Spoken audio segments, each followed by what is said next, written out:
We are delighted to welcome the stock chairman at TradeNet Capital Markets Group, Mir Barak. In this session, Mir will discuss how gaps are an opportunity and will help you to understand how and why gaps occur and how you can use them to make profitable trades. Mir, thank you so much for joining us today.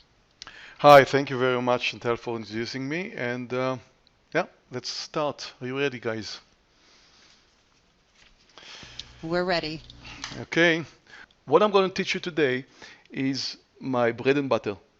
I make money out of trading gaps. I do that every day. I have my own system.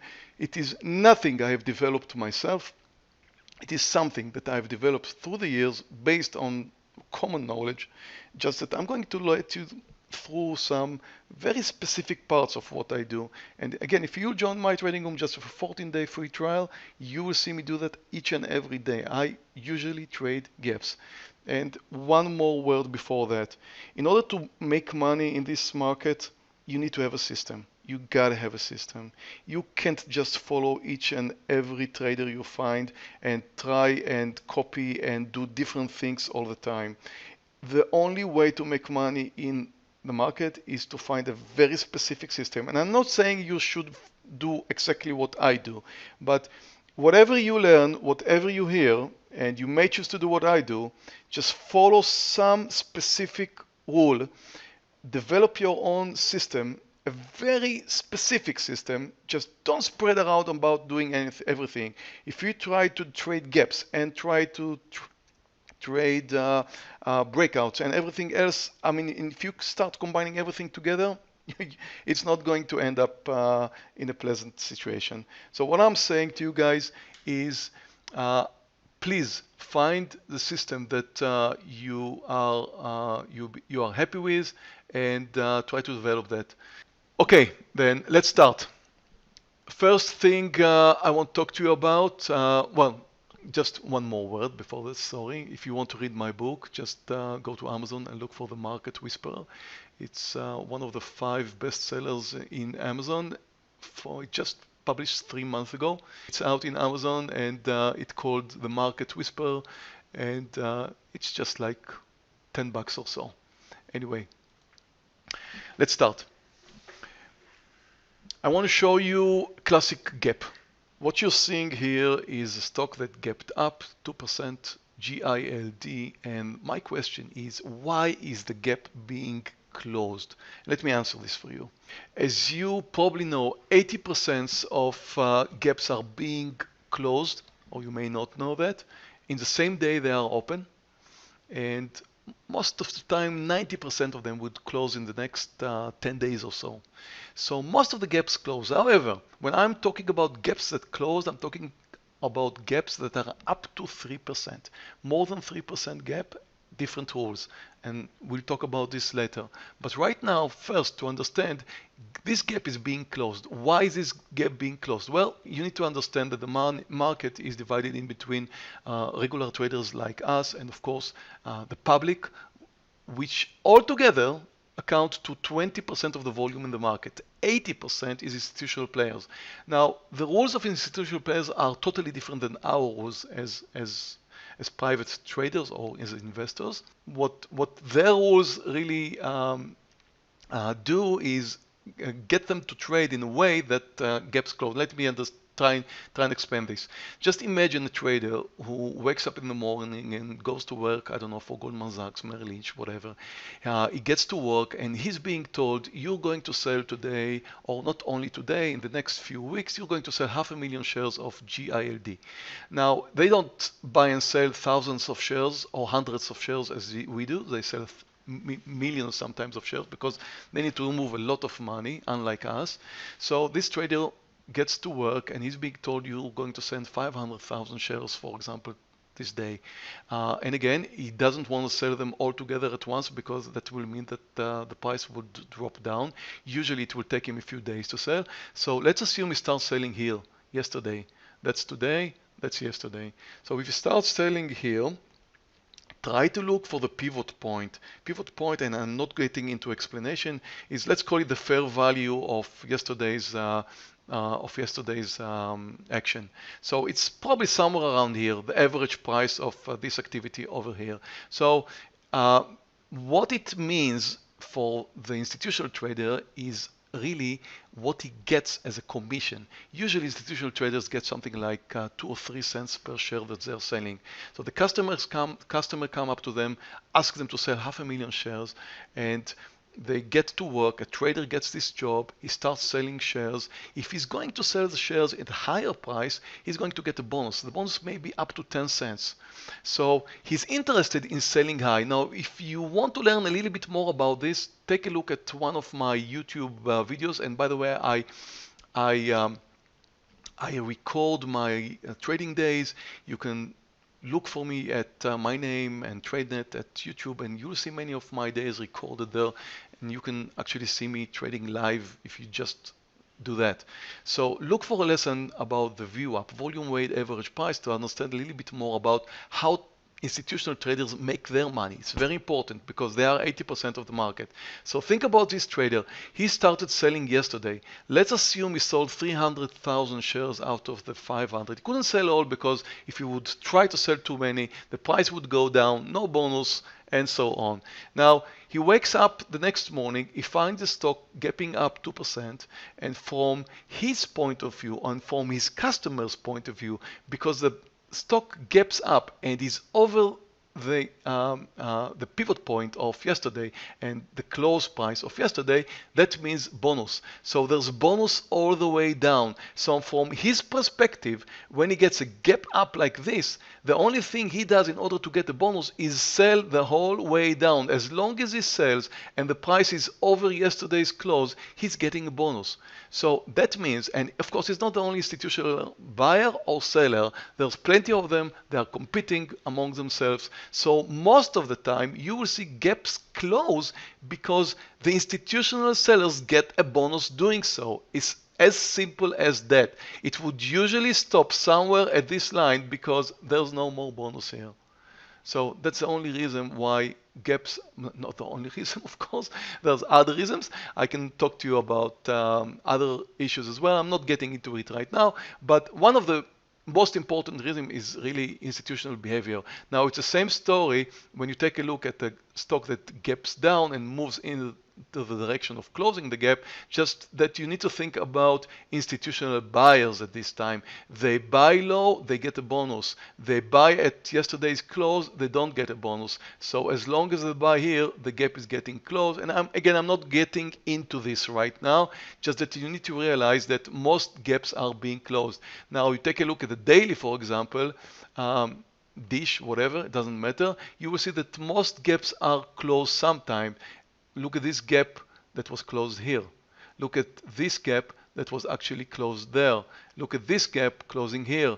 This gap closed right over here. So again, if it doesn't close the same day, for several reasons, it will probably close in the next few days. Now, since the S&P 500 or the ETF that we can trade, the SPY, is really 500 different stocks, then if some of them gap, it also means and we need to ask ourselves, of course, why do stocks gap at all? Well, they gap for obvious reasons, news. Something good or something bad happens. So what you see here is S&P 500 gapping down. Don't ever take the first 10 minutes into consideration. As you can see, there was a big move down at the first few minutes. This is the automized orders at the beginning of the trading day. But once this is settled, you can see that the market moves into the direction of closing the gap. Now, again, if the average of 500 stocks is gapping down and then moving up in the direction of closing the gap, that would also happen for the ETF. So thinking about that, the ETF should close most of the time, and that's true. Again, 80% of the time the gaps will close the same day, and then the rest would probably close in 10 days or so. 90% of them will close. Do you guys have any idea why we crashed in 2008? Anybody know? Well, I'll give you the answer. I'll save the time. It's not because of the subprime issue. We just left the gap open from now 1965. Small joke, trader's joke. Anyway, what we're seeing here, and we closed the gap in 2008, of course, if you didn't realize that's what was the joke about. Let's take a look at this. These are nice 2 days up, a very big gap left open, and whenever I see something like that when I'm trading, like when I'll open my trading day right now today, for example, the first thing I would look is for gaps in the recent day, and I would usually look for them to be closed, as I mentioned earlier. And if you take a look at what happened here, here's the gap and here's the way it closed. It didn't happen now, I'm just giving you an example here, but again, after a few days you would probably see the gap being closed. These were the last 10 days really, when I was in Las Vegas a few days ago, and as you can see, this was a presentation I did in Las Vegas a few days ago, but as you can see, all of these gaps have been closed apart from this one, but anyway, I'm not going to get into it. One important thing that you need to look out for is gaps in dual traded stocks. You don't want to trade gaps in dual traded stocks. Like for example, Toyota is being traded on the Japanese market. That means that when you find a gap, you don't want to trade it because it's not a vacuum.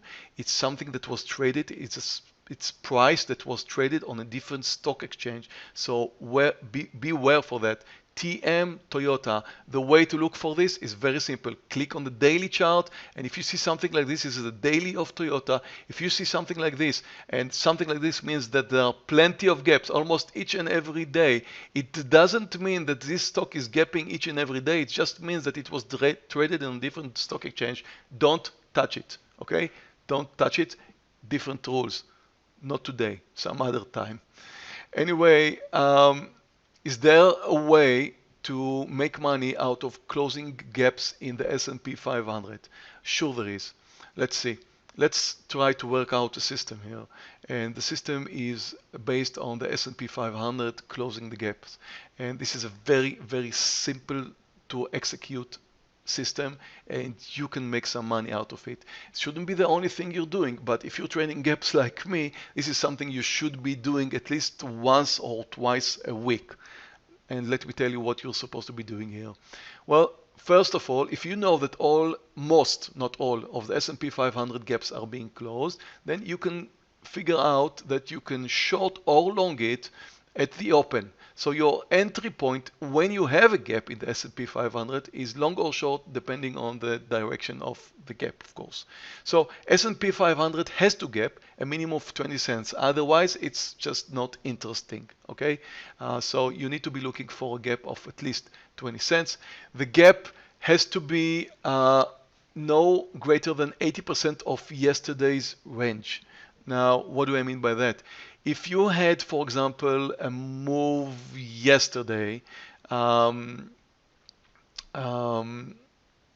don't want to say big move, but if the gap of today is greater than the whole range of yesterday from the high to the low, it means that this is a very big gap today. I'm talking about a regular day, okay? Like if you're going to have like a non-move, the market doesn't move today and tomorrow you're going to have a gap, then it's a different rule, of course. But when you have a regular day, let's call it, and I'm not getting into explanations here exactly what is regular, but when you have a regular, let's call it day, and today it moves no more than 85% of yesterday's, the gap is no more than 85% of yesterday's range, that means it's a reasonable gap. So I don't want to see a gap which is too small, less than 20 cents, and I don't want to see a gap which is too big, because then again different rules apply. So it has to be, the same idea with the 20 cents, it has to be no less than 15% of yesterday's range. Okay, that's the same thing really. Now, where's the exit? Very simple, just when the gap is closes. So what, or at the end of the day. So you don't take it for a swing, you just close it at the end of the day, no matter what. So when the gap closes, or at the end of the day, you close your trade. So you shorted or longed at the beginning of the trade based on these assumptions, and let's see what the results are. And I didn't do that myself. I gave it to a programmer who works with me and did it himself. So these are really the results. And this was tested for 3 years, 471 gaps, assuming that you invested $16,000 in each trade. Here are the results. Your maximum profit per trade would be $373. Your maximum loss per trade, now this is bigger because you wait until the end of the day, and sometimes there's a big moving day and you just didn't expect that. So your maximum loser would be bigger. Your average profit would be $55. Your average loss would be $145. Your success rate would be almost 82%. And this is what I was talking to you about yesterday, that most gaps close. Even if they didn't close, you could still make money because they are moving into the direction of closing the gap. Your weight success, however, is just 63%, because if you take into consideration that you're losing more than you're winning, then the real way to count it is by weight success rate, and that's not bad, that's good. My personal success rate in trading, by the way, is 68%. This is not a game that you can win all the time. So if you invested $16,000, you would end up that year making $9,000. That's not bad. That's an annual yield of 17%. So it doesn't take much. It doesn't take much thinking even. It's just take knowing the rules, clicking the button, and coming in later. You can leave an automated limit order in the system, come back a few minutes before the trading day is over, click that button, move out. And if you're experienced, you can also figure out better days and days which you would not like to do that. So if you use a computer software, you can make that. If you're a good trader, you can actually make more than that. But that works, and you can do money out of trading gaps this way. However, this is just the first part of what I want to show you. The most important part really is trading gaps which are bigger than 3%, usually bigger than 3%, not always, usually bigger than 3%. First thing I do, I look for gaps which are larger than 3%. Every day I get that. There's hardly days where I don't get that. So these are all examples of the last few weeks. These are all trades that I took in the trading room, and when I take a trade like this in my trading room, I post it. It will be posted before I click the button. I will show my screens. I will show everything. You could do the same with me. And again, I invite you to join my trading room for a 14-day free trial. And by the way, after this trial, it's just $120 a month. So it's and again, I don't make money out of that as well, and not also from selling books, if you wondered. So really, this is the kind of trade I'm looking for. MYGN is gapping down 8%, and I'm thinking to myself whether I should short it over here. Now, you don't know my trading style. Yes, I would like to short it over here based on the intraday. However, before I take a decision, I would first always look at the daily. So what do I see on the daily? This is the daily of MYGN, and I don't show you I will not show you the result right now. I'm just showing you where it started. Right over here, it started at that green X. So it started, it gapped down to this point. So the first thing I'm thinking, and I'm not always having an answer, but the first thing I'm thinking to myself is, well, let me ask you, do people really, if you were an investor now, most of the people out there are not traders like us, okay? We are very, very small minority. If you were an investor and you would see MYGN like this, gapping down, would you sell it? Yes. Why? Or would you hold it? N for no. Please click, and I see it running on my screen because I can only see one at a time. So click yes if you sell it, and click N if you hold it. You sell, okay. Charles would sell. Nicholas would hold. Michael would hold. Thank you guys for answering. David would hold. That's an N for no.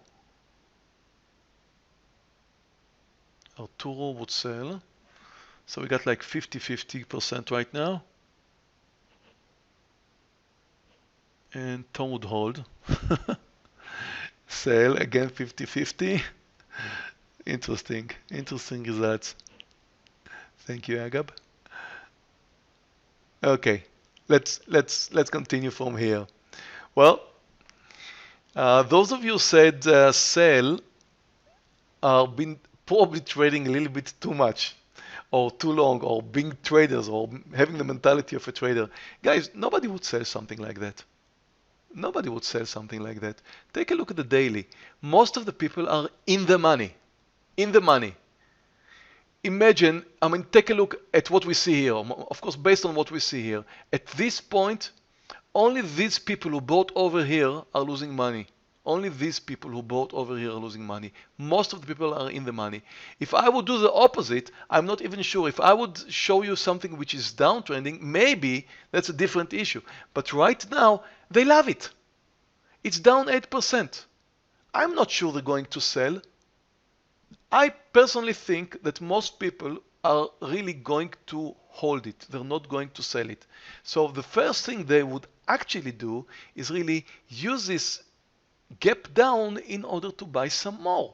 Most people would buy some more. Most people would actually have automated orders which say, okay, we bought it at 29, we bought it at 34, we bought it at 37, we bought it at 39. It's looking great. We love it. We absolutely love this stock. Look at this uptrend. They love it. They don't hate it. They love it.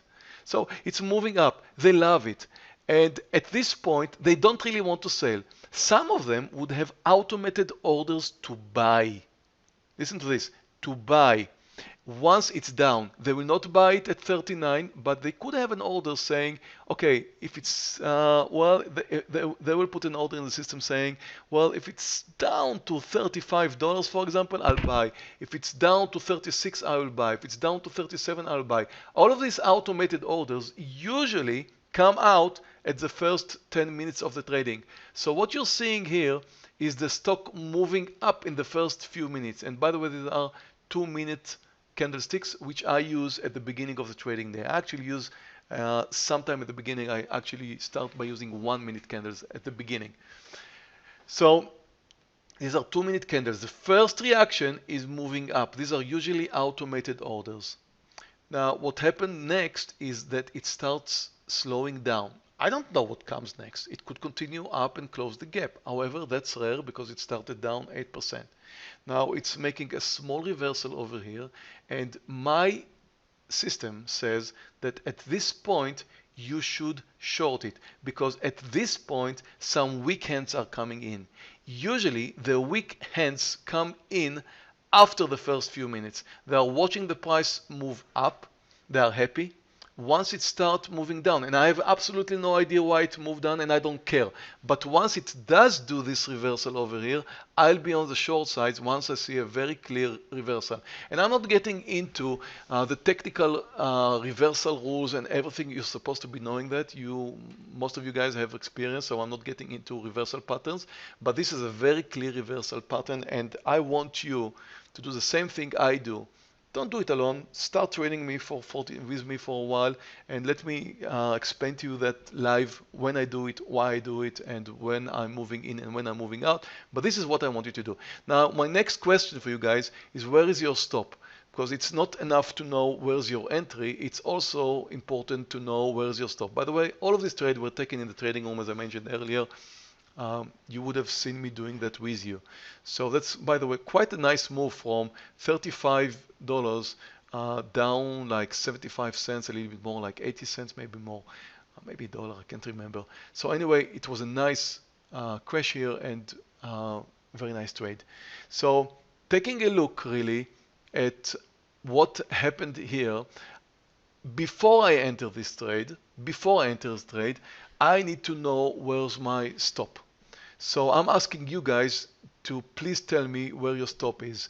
So Charles just clicked $36. Thank you very much, Charles. Any other prices? And by the way, this is 36, right over this stop over here. Okay. Try and figure out where would be your stop. 35.75, which is well, actually slightly lower than the high. Okay, slightly lower than the high, right over there. Okay. 35. Okay, I moved in at 35. Okay, any other answers? Okay, top. The top is approximately 36 or a little bit below 36. Okay, I didn't see any right answer. Let me give you my answer. My answer is not the technical answer that that you would usually hear. Well, I don't know exactly what you mean, David, but you may be right. Okay, so what my answer would be this. I want you to imagine. I want you to imagine. I don't want you to read technical books because if you're going to read technical books, you're going to lose money. If you're going to learn by heart a technical book, I don't know, I don't care which, and you're going to do exactly what's written in technical books, you're going to lose money. I want you to imagine where is your stop. Your stop should be, to my opinion, here, somewhere around here at this point. Now, if I try and, let me do something like that. Okay, sorry. So that's probably 35.40, okay? Something like 35.40, this line over here. That's your stop, to my opinion. Imagine this. You started, you took a short, it didn't work out. Now forget about this. And again, you know what? Let me do that. Forget about the result because you don't know what the result. It just moved down. Let's assume it moved down a few cents, stopped right over here, and then started moving up. Just imagine what happens here. If it moved all the way to here, imagine the place where at the point where it moved up, at this point, there's more than, let's say, 70% or 80% that it will continue move over the highs. So what is the point? Where is the point where you can say to yourself, there's, let's assume, 80% chance that I'm going to lose money on this trade. I tell you that this point is right over here. You don't have to wait to the high of this candle or to the high of that candle. You don't have to wait for the clear technical reversal that you read in the textbooks. You don't in the trading books. You have to stop somewhere around here because at this point right over there, this is where you actually lose. Most likely loss. So what I'm saying is just imagine. You need to imagine. You need to think about the point where you need to move out. We don't have much time. Let's continue with some rules here. Prefer a 3% or more gap. Check the daily chart as we did right now. Prefer reversal. That's a reversal. Don't prefer breakdowns. Wait for the first 5 minutes. You don't want to take the trade before the first 5 minutes. Plan your target. We didn't talk about that. Plan your stop and take it to 75% partial.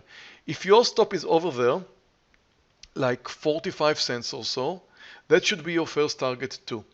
So assuming you shorted, let's say 1,000 shares, I expect you to move out of approximately 700 or 800 shares at a profit of 45 cents. Now, of course, you can take a look at the buyers and sellers and decide live if you can take a little bit more than that. But if you're not totally sure it's going to continue moving down, you should take your partial somewhere around there.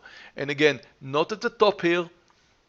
That's your stop around 45 cents, and that's your target around 45 cents. That's it for this trade.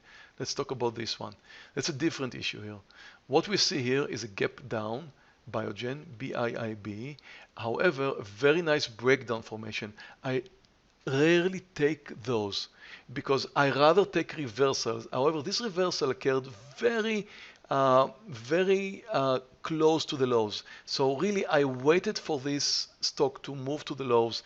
But what you see here is a very nice downside momentum. This is different. It didn't start by moving up. It started by moving down. I never take the first move down because you never know where it's going to reverse. Don't ever, never do that. You wait for a pull back up.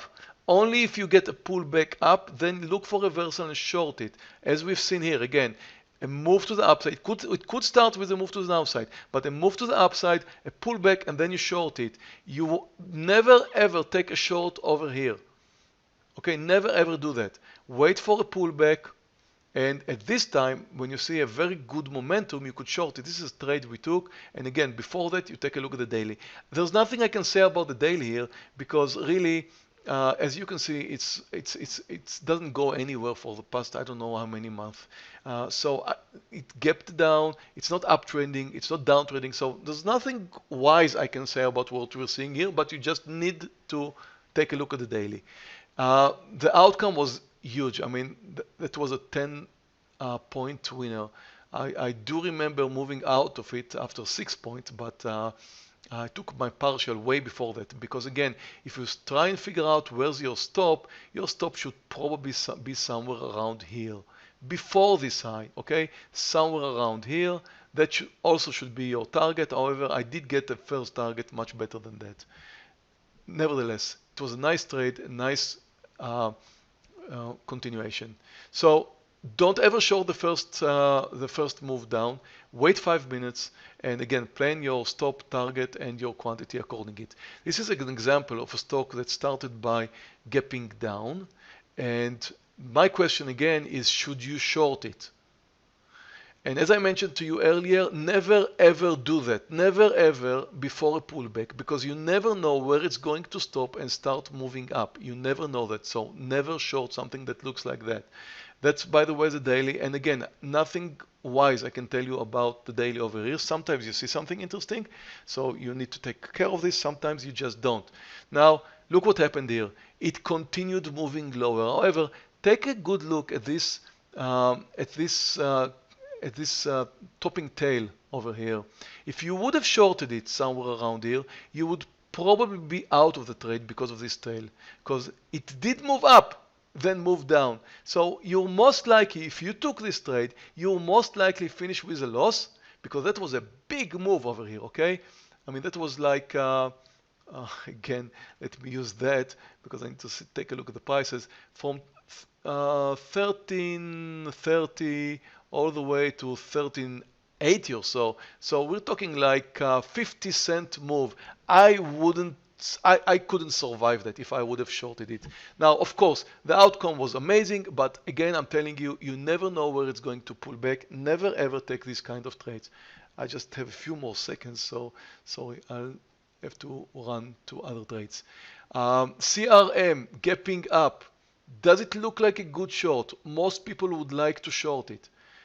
Here comes another rule. Never ever short a gap up. Never ever short a gap up. I know that gaps up sometimes close the gap, but this is a 4% gap up. It started by moving higher. You never ever do that. It's strong. People love it. Look at the daily. It just moved up. For the past few months, it's moving up. It's just gapped up. People love it. They would most likely buy it. Look for a reversal. I know you could have shorted it and maybe this would have been a profitable trade. I don't care. Don't win in the wrong way. Wait for a reversal. If it's over the lows, this is one important rule. If it's over the low, wait for a reversal and move in. It gapped up. You're not supposed to be shorting it. You're just supposed to be longing it. Okay? Okay, so don't short a gap up. Look for a long reversal and don't long a reversal if it is under the lows. Should we long a stock that is moving down like eBay? In this case, the answer is yes, but this is based on what happened yesterday. So as you can see here, eBay was up 5% and it pulled back because of some weekends that started selling because of yesterday's move. A few days ago, again, a few weeks ago really, this was the day when eBay announced that it's going to IPO PayPal. So it moved up, very big move up intraday, and then moved down at the beginning of the trading day. Some automated sellers there taking profit, and at this point it could be long, and it worked nicely for a while and then stopped. But again, I'm not saying you shouldn't be longing anything. I'm just saying that sometimes you need to take a look at the daily or the day before to understand what you're doing. So look for momentum stocks. Look for reversal in the direction of the momentum. That's the direction of momentum. Look for that. Again, a move to the upside. Should we take it long? However, take a look at yesterday. Does look like the momentum is up. Should we take it long? That's a nice technical pattern to take it long. My answer is totally no. Why my answer is no? Because I'm taking a look at the daily. Take a look at the daily. It gapped down yesterday and then moved up. However, it is down today. but it's down 40% or so. Look at that. It still is down. Institutional buyers will not touch it with a stick. Some investor may average down, meaning they will buy. So they bought it yesterday. They will probably not continue on buying it today.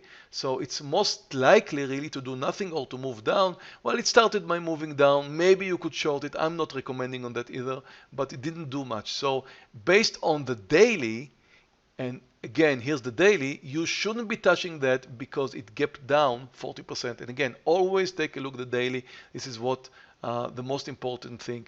So look for momentum. And this time, the momentum was down.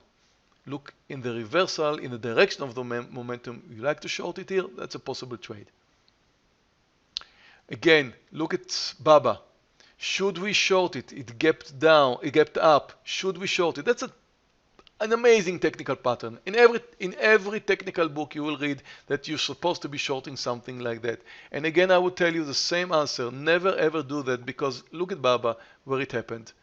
Everybody love it. Still love it, by the way. Everybody love it.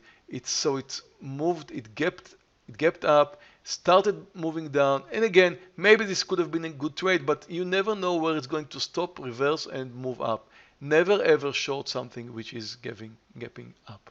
So again, look for momentum, look for reversal in the direction of the momentum. In this case, it's long. That's another example here, but I don't have any time to discuss it anymore. So I'll just finish with, again, some more, maybe just this for a second. This is the one I like, as I mentioned earlier. That's really my bread and butter, moving up at the beginning of the trading day, and then moving slightly down, nice reversal, and shorting it right over here. That's an amazingly good looking short. The question is whether I should short it, because if you take a look at the daily, it's very, very strong. So big question here is whether I should short it or not. But the answer is also very simple. Guys, this is a biotech company. Okay, this is a biotech company, and sometimes you need to combine technical rules with fundamental rules. And in this case, biotech companies are all over the place. People love it, however, they hate it once it starts moving down. They're very afraid of it. So it's like love-hate relationship all the time. So when you see something like that, it's most likely to crash down, as it did. Well, it did move higher, but I did get a fantastic trade over here. So this is really the kind of trades that I'm looking at. Just to summarize, that's it. Never chase a gap. Prefer 3% or more gaps. Don't show a gap down of well-known companies. We didn't talk about that. If I would see something like that, guys, happening, for example, in a company like Coca-Cola, Disney, Walmart, stuff like that, I will not short it, because people still love it. People love to buy Disney where it's down, Coke when it's down. I don't know, those kind of companies, and I'm not getting into names here, but well-known companies, don't do what I just described to you, okay? You may want to long them. That's a different issue. We didn't discuss that today. You may want to long them. Always check the daily chart. Look for volume of over 2 million shares a day. Always prefer reversal entries. Don't trade the first 5 minutes. Plan your stop target. And when I say plan your stop target, not just the technical book, just imagine.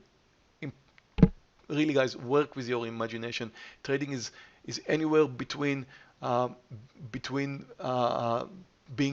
100% technical and being 100% artist. It's somewhere in the middle. You need to be a little bit artistic. Take a minimum partial, to my opinion, of 75%. Don't short the gap up, and don't log a gap if the price has moved under the lows. I hope this presentation was beneficial to you. Thank you, Charles. Glad you like it. Thanks. And Amir, thank you. Yeah. Thank you so much for joining us. Yeah, I love that. I love that. Thank you for the chance of being here.